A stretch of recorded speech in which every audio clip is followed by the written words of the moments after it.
Ekisibo kirungi alhamdulillah. Tufuluma muko tugendeko ku nju ya Allah. Era wano wenyini wenjagala osinzira nga nkugamba sooka osigira abantu abali ekifaananyi omuntu okukola ibaada mu guno omwezi gwa Ramadan kitegeeza kinene bwe kyenkana ki? Yes. Omubaka Muhammad sallallahu alaihi wasallam esookera ddala oba ofunye ofa ebeerako omugenyi wa Katonda. Ofa okubeerako omugenyi wa Katonda. Buli muntu kyalibadde nga kyekiruubirirwa ky'okubako omugenyi wa Katonda. Olaba omuntu alwana nnyo abeereko omugenyi wa pulezidenti, omugenyi wa kabaka, butya ate omugenyi wa Katonda waabo betulunkana okuba bo. So Nabbi sallama yagamba nti al-hujjaju wal ummaru wafdullah. Omuntu agenda mu umrah nga bano betutwala ne hijja aba mugenyi wa Katonda. Era ofa Allah gyawa omugenyi oyo edduwa gy'asaba Allah agikola ki? Ajanukulirawo. Allah ajanukula. Era sebo manager wange manager soko jesa watule ku salamu. Sebo nina timba jita friend. Mpa ku sente.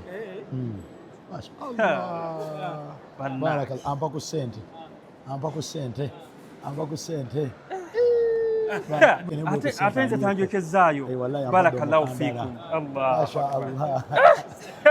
Tonda babubi. Taka tonda babubi. Zadduwa zange mbadde sinagenda zitandise. Zitandise okukola. Zitandise. Zitandise. Nkomedde ku live. Wallahi. Enyanja bagiwa amazzi. Wallahi. Al-hujjaj wal ummar wafd. Ndozo labye enniya. Naam. Sinnaba kusimbula.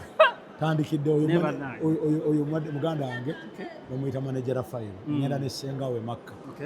Ne kati akwakoze aba ategeeza senga we bamukwate bulungi. Toloza nzabwerere angamba senga. Muteeketeke. Zagera zikolerera. Nabbi agamba nti wafudullah wa mugenyi wa Katonda. Ekyokubiri Nabbi agamba umrah gyokola mu Ramadan ta'dilu hajja ma'i. Ezitowanga bw'olaba hijja ng'ate hijja eyo gikoze ne Nabbi Muhammad sallallahu alaihi wasallam.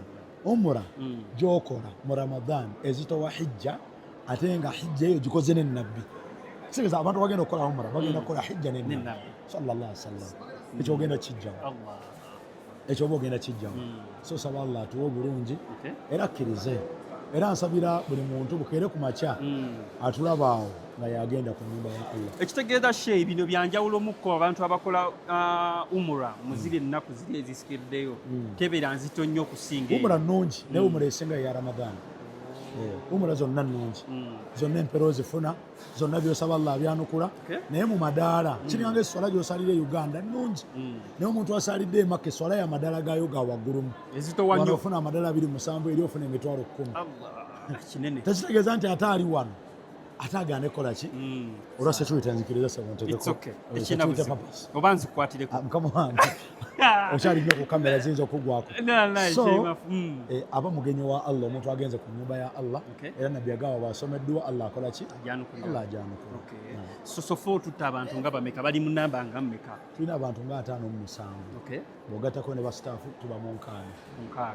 Ndabye ne omukulu Lwamite naye mutwala Bosman wo Ajikawiye Musa Topman ali Allah songa kumwera naku nno Uganda afa akutta akati mu kusaddaka Mr. Wi naye tuli naye inshallah era leka ali around ne Mr. Wi naye agenda Mr. Wi era naye anatira okutuuka wa batopu bonna oli nabo ate nenako ttiimu eva ebweru tujja basangayo America Massachusetts.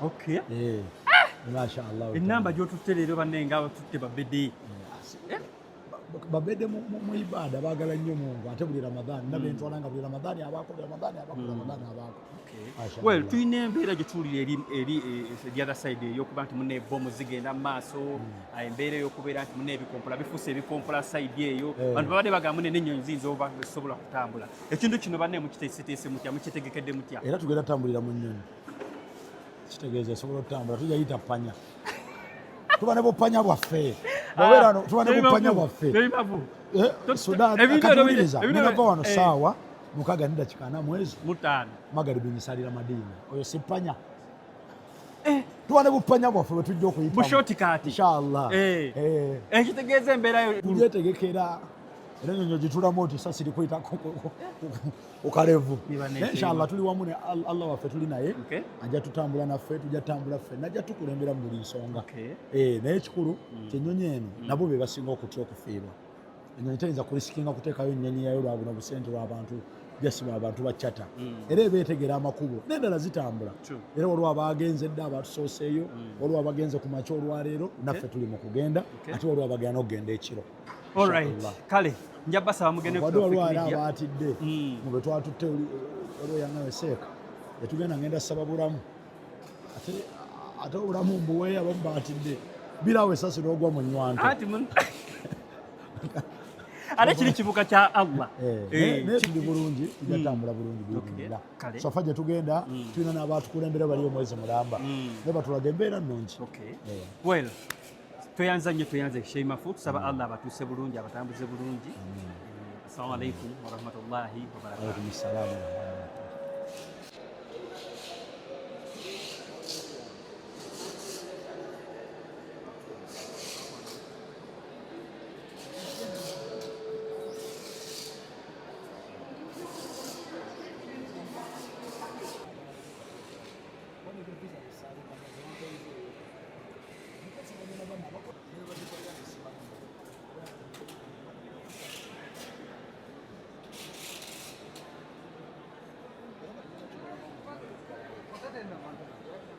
Alright, tuli wano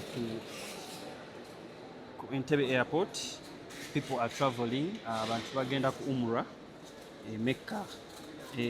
Abantu bangi era abanjawulo bali mu kubeera nga batravelinga nga mbalaba beetegekera olugendo luno okubeera nga bamudde Sheikh Mafo bw'agambye nti omuntu akolera ibaada mu guno omwezi gwa Ramadan ebeera nkizo y'amaanyi nnyo kati n'olwekyo yembeera abantu ng'embalaba wano eno bali mu kwetegekera okusobola okubeera nga bagenda ku nnyumba ya Allah nga bwe mubalaba awo. So far tuli ku airport, abantu bali mu kwetegekera lugendo luno omwezi guno gwa Ramadan, nsonga nkulu nnyo ddala.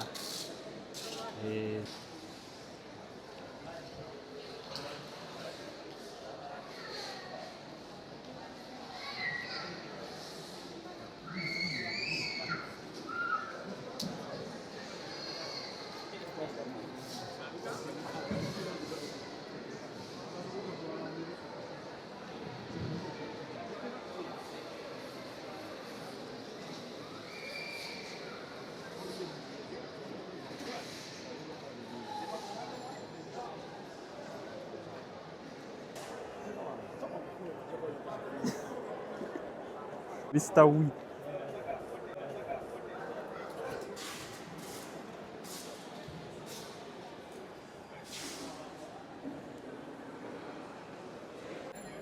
Assalamu alaikum warahmatullahi wabarakatuh. Bannange nga actually guno muludi ojjukira Sheikh wansomera edduwa ojjukira bwe wangamba njagala Allah akusinkanya omukulu gwe bayita Mr. Wee ojjukira kati guno mulundi gwakubiri actually luli njagala nakukubira nkugambire omukimanyi omukulu musanyiza okulaba. Assalamu alaikum warahmatullahi bani we bali kwagala buyisiraamu. Amina saba Allah akkirize. Asaba Allah akkirize. Bannange omulundi gwo gusoose gwakubiri batuga gusoose ne maqaamu okay. Bano obulamu bugamba ki owuliro ky'okubeera nga munnaayozeeyo ku nnyumba ya Allah? mpulira bulungi nnyo kubanga kyengera Allah okuddamu kuyita bangi balemerera. Abantu bangi babeereeyo munneeyo baba ne ssente tebasobola kubeera nga munneeyo bagenda kubeera nga bakola ibaada. Kitegeeza ki? Message gye mpa abantu abali eyo bino bye tukola gy'emirimu gyaffe gigenda ku minzaani yaffe naye buli kimu tukirekako duniya.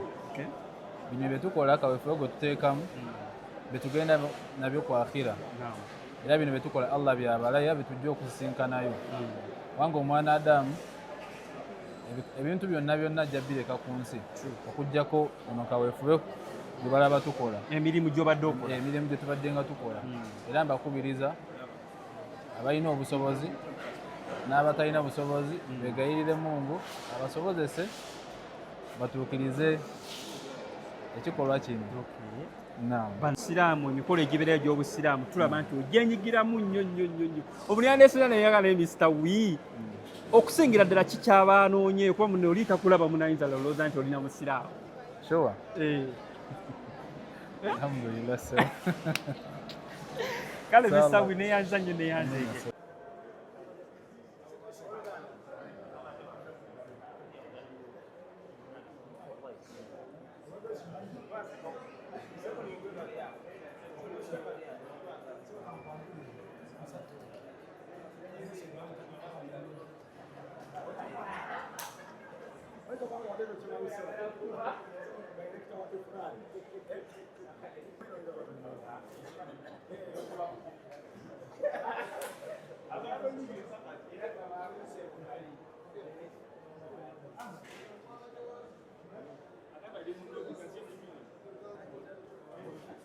Nange tuli bagenyi. Okay.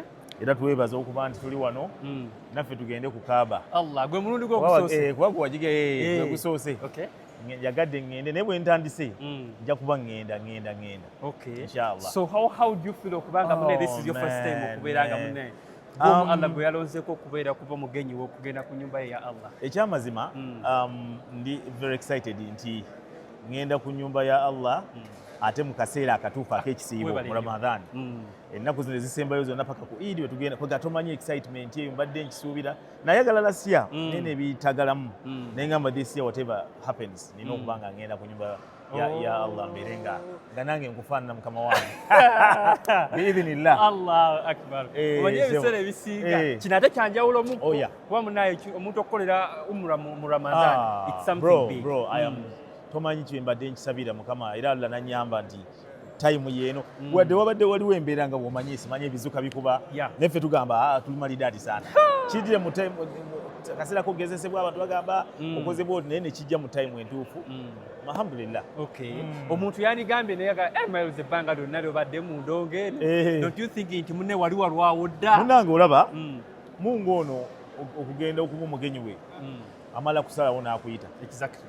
Wallahi ne bwogenzako nina mikono gyange bangi naye kati bandi okuva nga 2023 babadde baagala nga buli kimu bakirina ate obamanyi abamu naye ebintu bigira ne bitagala wano nakola bati ne bitagala kati bwewalaki n'obeera nti kwoli webaza Mungu byali tebina Allah nga tanagamba ndoza gotuna akaseera nga tekanatuuka butuusi naga kati nkyaliraako naye nga alhamdulillah I'm super excited. Okay. Well biki bye wandibadde osaba weeyagaliza okubanga weetaaga Allah okubeera nga munayo osaba in case ng'otuuse ku nyumba ye? Bingi nnyo okusooka kwabeera obulamu kyekisinga Exactly. n'okubeera nga tuli bumu n'eggwanga lyaffe ate n'okubeera nti n'emirimu gyaffe egyo inshallah Allah agisumulula okuba nti tutambula nga byonna bitambula bulungi nnyo n'okusiima omanyi Ibra abantu batunulira nnyo ebintu by'okusaba most of the time naye n'okwebaza Allah byaba atuwadde nabyo kiba kikulu nnyo nti weebaza nti Allah ompadde obulamu ompangazizza tubadde mu kalulu twavuddemu tukyayimiridde okuba nti nakati wooli famire yo abakyala so okugamba ebyo byonna tubyebaza tugamba Allah abituusiza ku nolwekyo bingi byetugenda okuba nga tutunulire naye ebirala ebyebikyama naye nga bisinga obukulu bikuba nti tubadde weetuli ate tukyali omukama wange. So fa guno omwaka ogutandise bulungi kitwale bwetu Allah gwe tomanyi era ngenda kuba nkukubeera ku kamanda nti kiri kitya mbeere ku nnyumba walinga kiri kitya birengedde byonna okuba nti ate naye nkwebaza okwagala obusiraamu n'okubeera nti ebintu by'obusiraamu obisapootinga era kitwalidde ddala mu maaso naye nja kwebaza Ibra nga tonaba kunzija ku TV yo one nja kwebaza waliwo kyali wange oba omumanyi simanyi omuyita Ibra naye Ibra awangalira nnyo munyonyi musajja mutuufu nnyo oba olaba emmotoka y'akabox eriko RR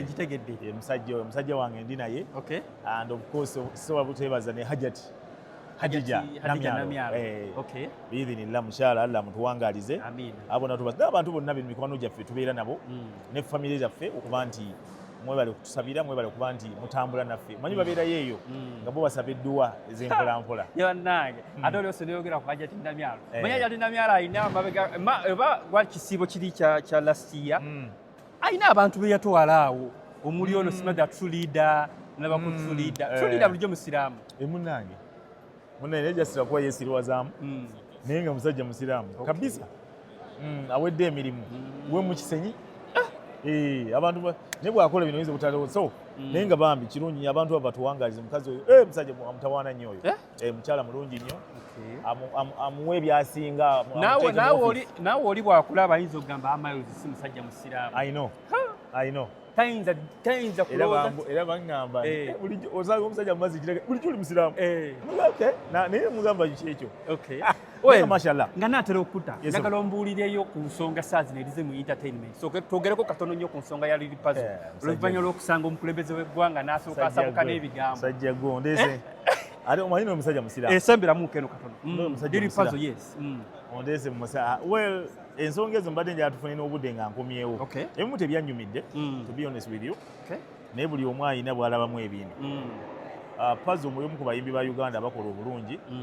Wandisobodde okuba nti yeerwanyeeko ye gaayi yeerwanyeeko regardless oba waliwo omwagadde oba tomwagadde ate nga muntu w'abantu kasajja ako kalina emikwano gyako mingi nti yafubutuka futi n'agamba nti jakola ekinjakola so naye waliwo ebitanyumidde ebyesinza obutwogera kati maybe nga nkomyewo naye n'ekirala mu nsi buli omu alina waafunira riziki ye riziki webeze ng'otuuse w'omukulembeze oyisaawo ky'oyisaawo Allah bwakuyamba n'ekigera bwe kigaana ayizulu naye nga okikuba because ffenna twandigadde omukulembeze atuyita ffenna golo sente yasinga well tuyinza okufuna ebisingako awo kati for example between ekya mainstream media era tugenda kiteekawo ojja kiraba mu maaso nti ebigendererwa by'abantu sente zino ibula bajja zikuwa ziveewo wallahi ne bwe nkwata billion seeka nenjikuwa kati ngenda okuva emakka mu nnaku 15 oyinza okuba ng'ome so naye nga waliwo ebyandibadde betamu so sente tuzaagala yes naye ng'ekisinga obukulu kuba nti tuinvestinga mu bintu bingi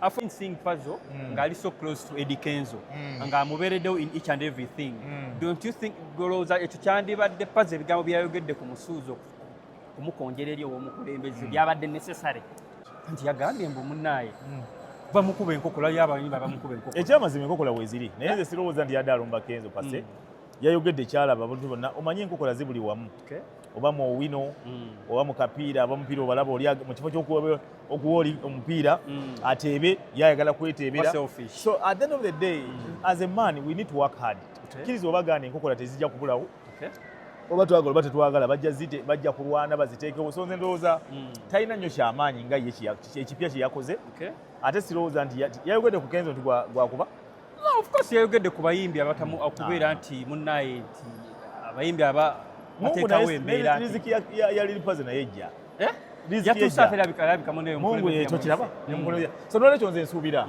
byonna bijja kutambula bwe bityo so basebo ne banyabo ffe tulabise olwaleero tujja kuba tukwatagana noono mubeere ku channel eno yeseno bagita bati Tawfik Media yugi ate kati waneerinya kale nsaba Allah akkirize ogende okole ibada akkirize mu buli kimu ate engeri gyonsiibudde nga ngenda wano ate nawe bigenda kusumuluka alhamdulillah nange njagala nnyo guno omwaka inshallah guno omwaka n'okudde ku nyumba ya Allah mwebaze kyekisinga kibula byasumulukewo mashallah kale flight ennungi yesobo kale taata